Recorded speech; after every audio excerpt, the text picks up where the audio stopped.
Това не е от вчера. Да. Би трябвало да се вижда на всяка една снимка, на всеки един дрон. Не е проблем да бъде снимка. Какво е да ни? Много неприятна гледка. Стефан Ангелов пък ни изпраща видео, на което може да видим как столичните пешеходни тротуари са превърнати в импровизиран паркинг за коли. Тротуарите, които виждате, са на Кояката? Има ли ако? Твоето ако къде?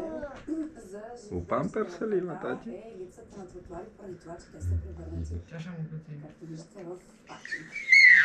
Има за боклуци, иначе район, който е сравнително близо до централната градска част, ама това вече сме го констатирали, няма значение къде са мястото, проблемите са. Кой ти за играчката? Кой ти за играчката? Видеото изподеля, че трудно преминава през тази улица с детски... Хачува, не му играчката, не дейте. Кой се кара да има играчка? 23-27 към улица. Добре.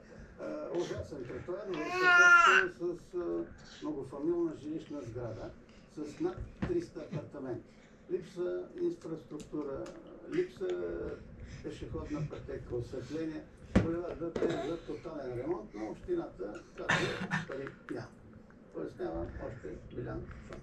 Благодарим му за този сигнал. Виждаме, че той И гъцата. Ще паднеш от гърнето, бе. Ще паднеш от гърнето.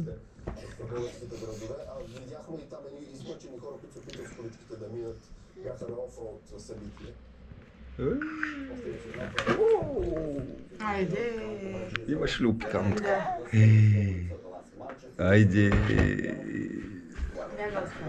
Чорапки на мокри. Риба са работа. Ама вижте,